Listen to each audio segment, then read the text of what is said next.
after a very long night of tossing and turning. If you watched Fox and Friends this morning or listened to my radio show, I told you that I was going to tell you about the FEMA camps or the FEMA prisons today.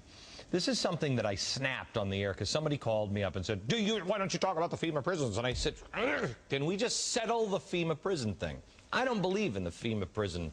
If you don't know, I'll tell you about it in a couple of days.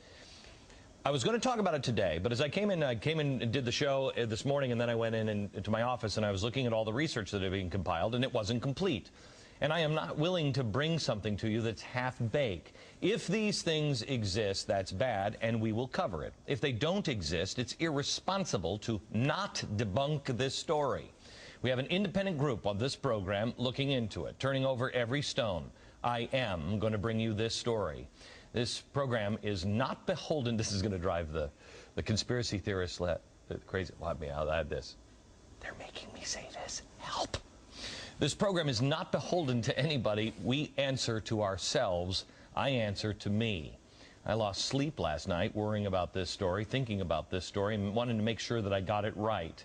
The only thing that I answer to is myself, and I just want to be able to look at myself in the mirror and also sleep at night.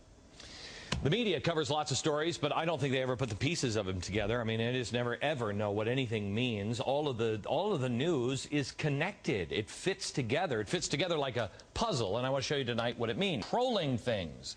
Joining me now is Congressman Ron Paul. Hello, Congressman. How are you, sir? Hello, Glenn. Good to be with you. Good to be with you. First of all, on the FEMA prison thing, I know we've been in contact with your office, and we would appreciate any help that you have. I want to make sure we're turning over every stone on anything, because there's a lot of crazy stuff that is being said about these things, and I appreciate you talking to us, and we'll be in touch with you again, because I want to make sure that we have everything that you might be concerned with as well. Will you help us on that, sir? I don't think all the answers are in. You're concerned that there might be setting up these camps that verge on concentration camps. There's no evidence that I can find that they're actually set up.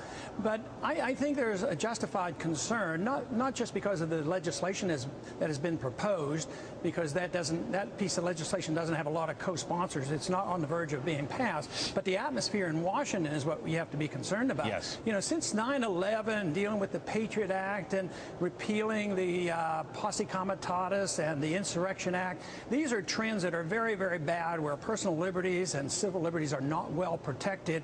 And FEMA is already very, very powerful, and they overrule when they go in on emergencies. So in some ways, they can accomplish what you might be thinking about setting up camps. And they don't necessarily have to have legislation, you know, to do the things that we dread. But it's something that's certainly deserves a lot of attention. Right. And I want to make it very clear. I'm not fearing these things are happening. I want to set the record straight, because we've got to know what we can believe in. Now, let me switch topics here. Let me switch to Barack Obama is now taking away some of the charitable